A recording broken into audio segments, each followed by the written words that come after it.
सबको जुहार नवा वर्षर अभिनंदन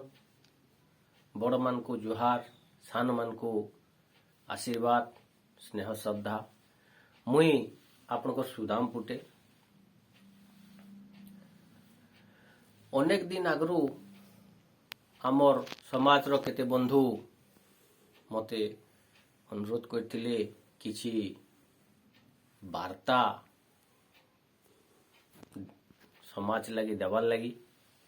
किंतु मुई बा छोट जीव काण जानी पारमी काण लिखि पारमी सेथिर लगी सरस्वती आशीर्वाद रु लेखबार की चेष्टा करुथुली भी सुद्धा संभव है नहीं पारी तो अनेक समाज बंधु नेगेटिव फेसबुक रे नेगेटिव कमेंट माने मध्य दउथुली सेथिर लगी भी किछि माने इच्छा नहीं लागु थई तो सही बंधु माने मते बारंबार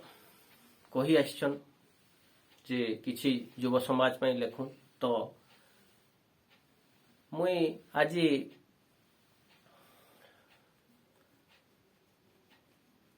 गुटे वार्ताटे देवार लगी पहला गोटे प्रयासटे करुछे जदि आपण मन को टिके भल लावा बोले ई प्रकार माने भल लावा बोले आपण लाइक कमेंट आउ सब्सक्राइब करबे आउ आमर समाज रे लुकी जाइथिबा किछि जिंस जदि आपण मानकर पाखरे थिबा मोर सहित जोगाजोग करबे आउ इथिरे आमे ई चैनल रे वीडियो करी देले छाड़मा आउ समस्ते जेंता ही जानी पारबे आमर चाली चलणी उपरे तो मुई मोर गोटे छोटिया प्रयासटे मुईटा करिछे तो आपण मान को केते भल लावा मुई तो कहि नहीं पारे जदि आपण को भल नहीं लावा कमेंट करबे यूट्यूब रे कमेंट करबे भल लागले कमेंट करबे जदि आपण माने मना करबे बोले आपण मानकर पाके मुई वीडियो नहीं पठाए तो ग्रुप रे भी नहीं छाड़े तो आपण मानकर ऊपर डिसीजन टा मुई छाड़ी देली तो आपण माने जेन रास्ता रे नेबे समाज रो भाई बंधु मुई सही रास्ता रे जिमी तो मुई बा छोट जीव आपण मान को काना वार्ता दे पारमी समाज रे बड़ ज्ञानी म्यानी व्यक्ति माने आपण माने समझते किंतु केते जन बंधुंकर अनुरोध 6 मास हला रक्षा नहीं करी पारी बोली आज मैं बाध्य होई गुटे वीडियो माने यूट्यूब माध्यम रे संकट पाखे पहुंचीबा बोली आशा करछे आपण माने निश्चित भाव रे सब्सक्राइब करबे शेयर करबे तो आज गोटे वार्ताटे देमा जे आमे एकजुट हेमा तो यूपरे आपण माने समस्ते जानिछन मुई आपण मान को किसी कहवार लगी अधिका कहवार लगी वीडियो नहीं बने तो जदि आमे गोटे काठी की आनमा भांगी देमा बोले काठीटा 2 खंड होकर भांगी जीवा 2 खंड काठी आनिक जदि भांगमा बोले जदि भी भांगी जीवा आमको आहुरी टिके ताकत करी आमर आहुरी टिके शक्ति खर्चा हवा भांगबार लगी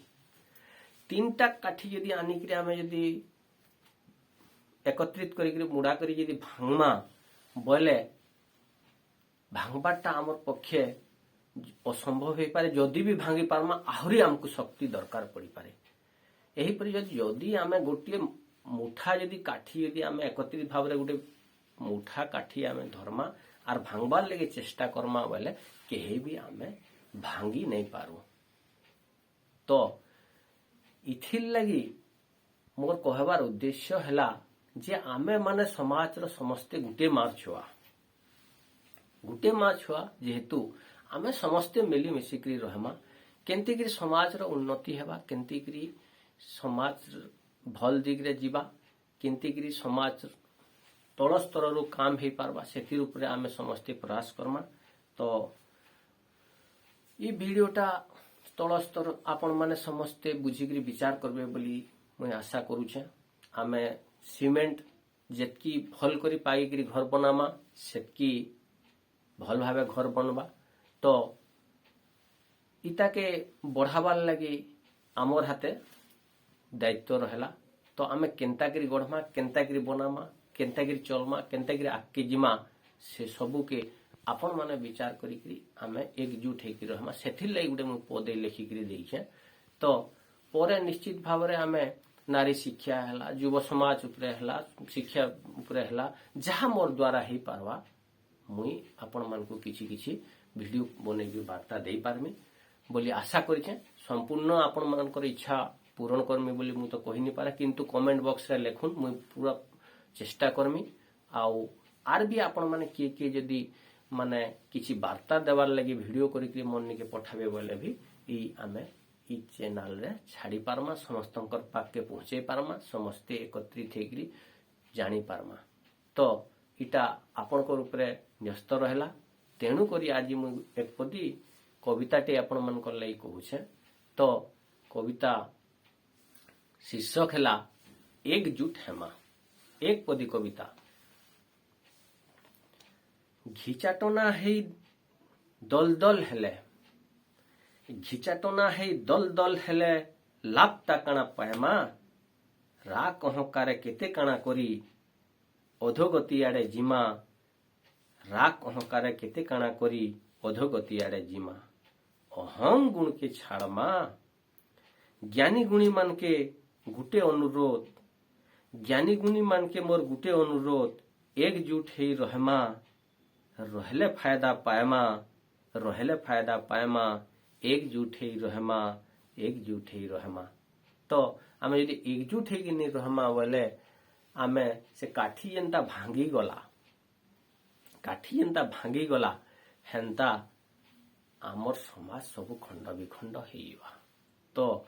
बाहर लोकंकर भी आमर ऊपर खराब नजर पड़वा। तेणु करी आमको एकत्रित हेकरी संगठित हेबार निहाती आवश्यक पड़ुछे। तो ई वीडियोटा आपण मानकर ऊपर मुई छाड़ी देली, भूल थिले मते माफ करबे। मुई जहा जानली वार्ता देली, पुणी नेक्स्ट वीडियो रे माने अन्य एक विषय नेकरी मुई आपण को आसमी। तो सेति दिन पर्यंत सेति बेल पर्यंत मु आपणकर ठारू विदाय नेउछि। धन्यवाद। नमस्कार, नमस्कार। जय जगन्नाथ, जय कुशलेश्वर बाबा।